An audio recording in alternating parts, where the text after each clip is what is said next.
Welcome everybody to another edition of Dan's Grand Valley Railroad. This week we are going to continue on with the work we did last week, the bench work that we added.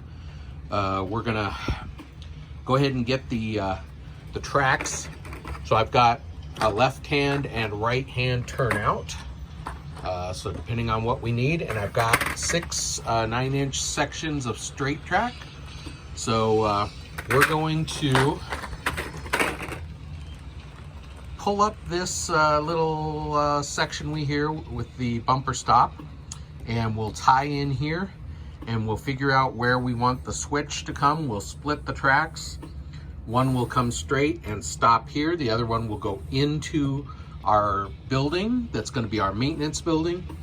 And then we're also going to figure out how we're going to lay out the road that leads to our interlocking tower, and figure all that out. So that's what we're going to be working on this week. Also going to show you how we're going to take the snap switch.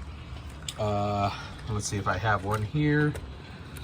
And we'll put the Caboose Industries ground throw on it rather than have the Atlas style snap switch.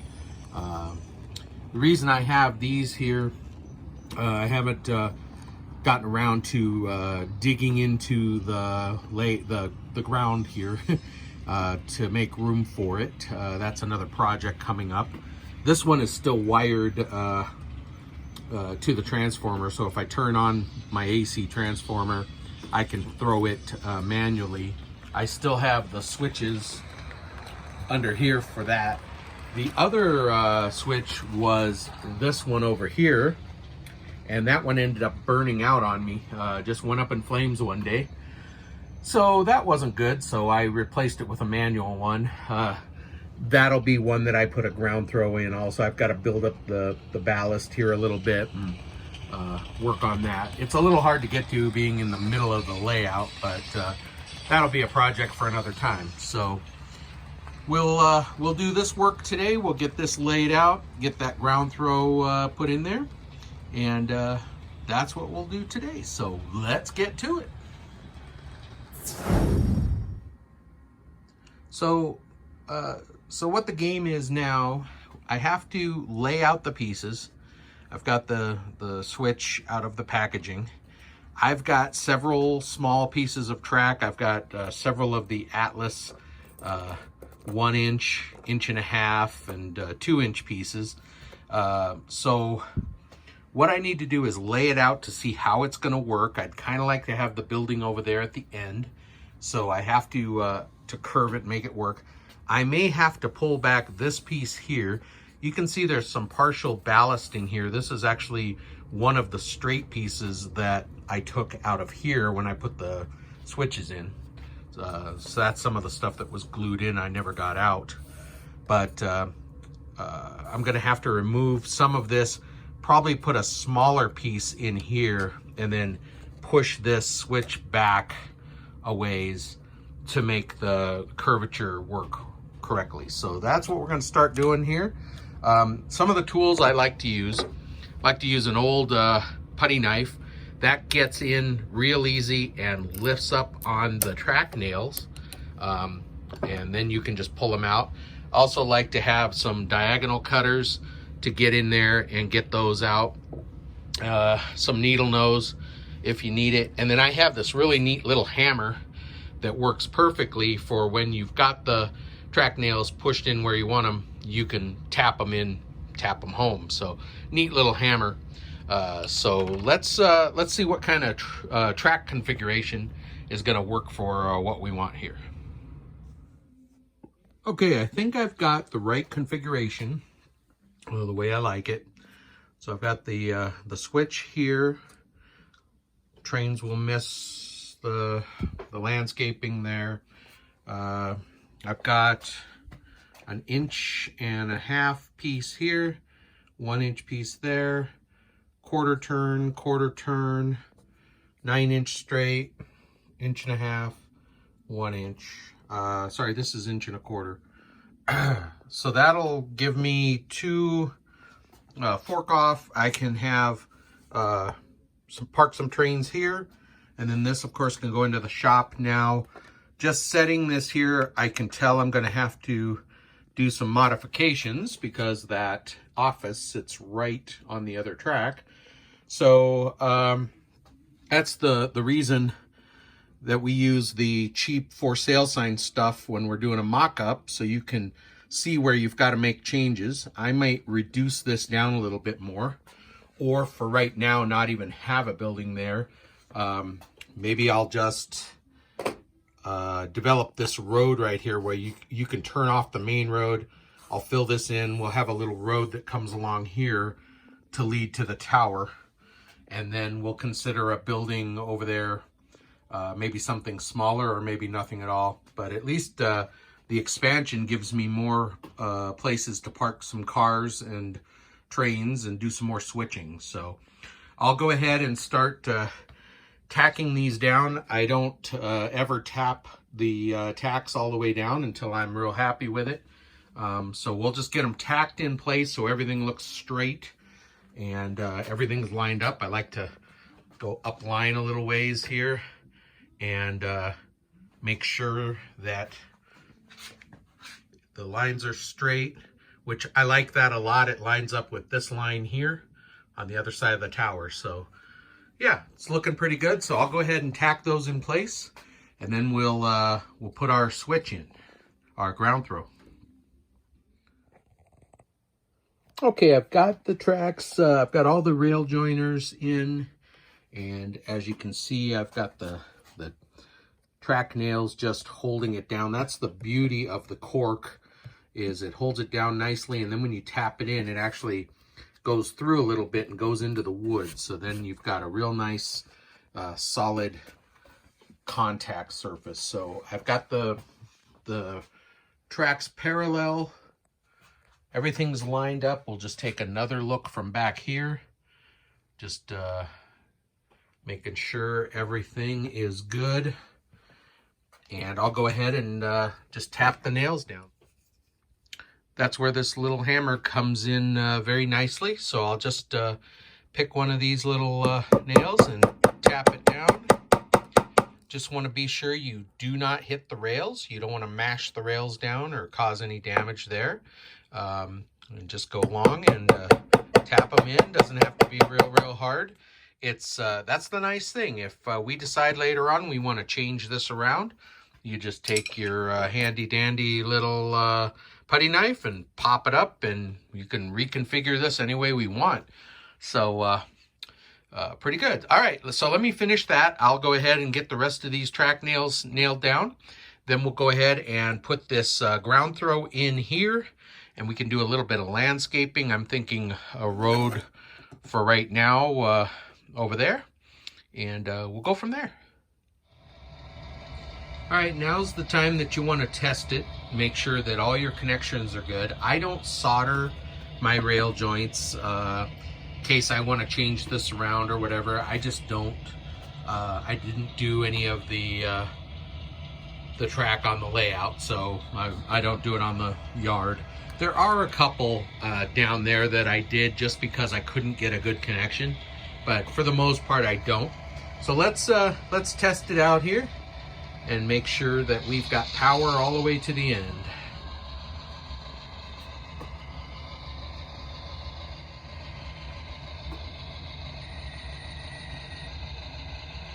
Looks good so far. Okay, it's good. Up to the bumper stop. Let's roll back and then we'll switch it over.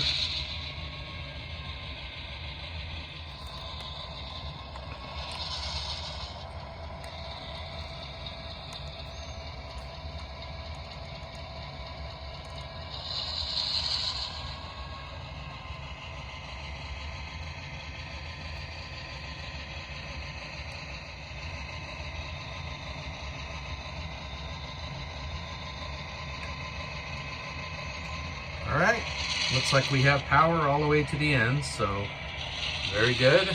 Everything's working the way it should. So, all right, we'll head on over to the bench and we'll get ready for putting the ground throw on right here, and I'll show you what we need to do to accomplish that.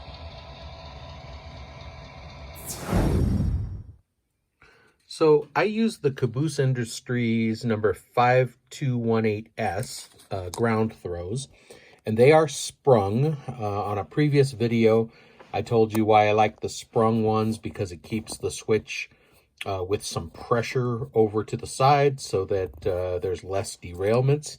But it consists of the actual ground throw itself, like this, and then it comes with this little sprue with different things on it.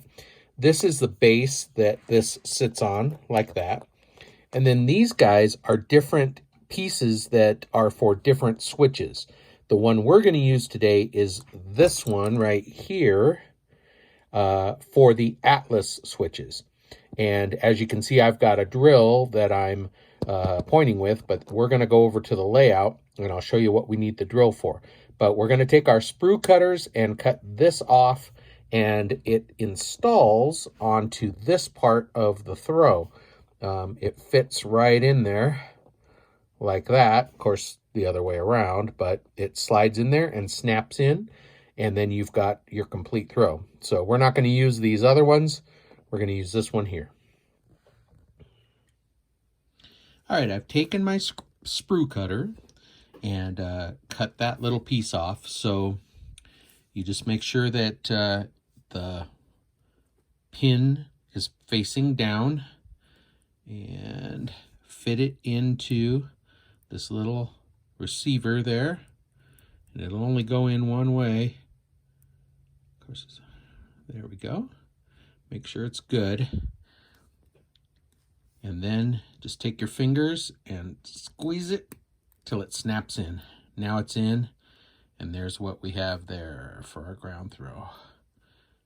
Okay, so we're going to take the base if we need it for height, and we'll take a couple of track nails and we'll head on over to the layout.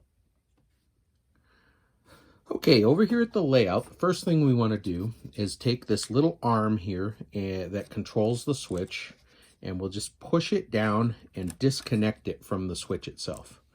Now we're going to take this part off, and it just fits down in between the ties here. So I just like to take a little screwdriver and push out from the rail like that, and boom, comes right out. Now you'll notice the actual switch itself. On the arm, the switch arm, it has 3 holes. These 2 are designed for those snap switches, either left or right, but the center one is the one we're going to use for this pin. So that's why I have the drill bit. We're just going to hold this with our finger there, center hole, and we're just going to give it a couple turns. Boom, just make sure that it's nice and loose. One more time. And now our pin will fit in there like that. Now we'll go ahead and mount this, and we're all set. Okay, so I just took a couple of track nails and put them right on each side. I just pulled this out to the edge, gave it a little bit of spring pressure on here, fit my nail in there, did the other side, and then once I was happy with it and it worked okay, I went ahead and nailed them all the way down. So now I've got a nice working ground throw.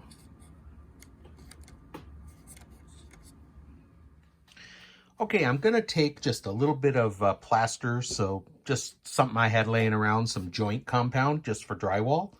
And I'm gonna fill this gap here so that when we make our asphalt parking lot, we won't have a big gap there. So I got some on my finger already. So let's just take a little. It's not going to take a whole lot. We'll just put a little bit on our putty knife here, and I'm just going to put it right down in that gap, just like you're filling any kind of gap. Just like that.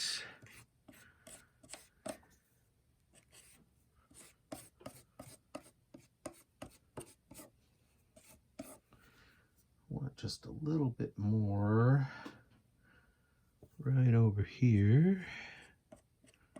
Might as well fill that gap there too.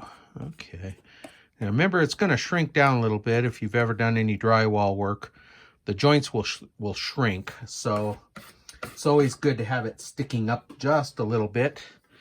So I'm just going to clean up this here because I don't need any over there.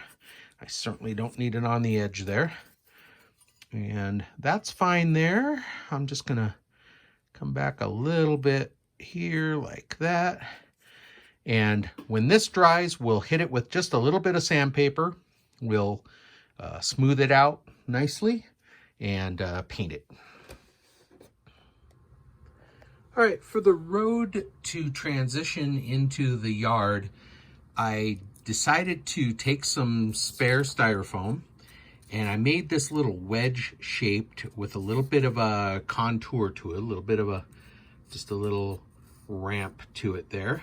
I used sandpaper, my X-Acto knife, actually my little miter razor saw, and just kind of sculpted this out of styrofoam. So let's go over to the bench here, to the layout I mean, and instead of using Sculpt-A-Mold or something, I decided to do this because in case I want to take this off or change something, I kind of like the way this is.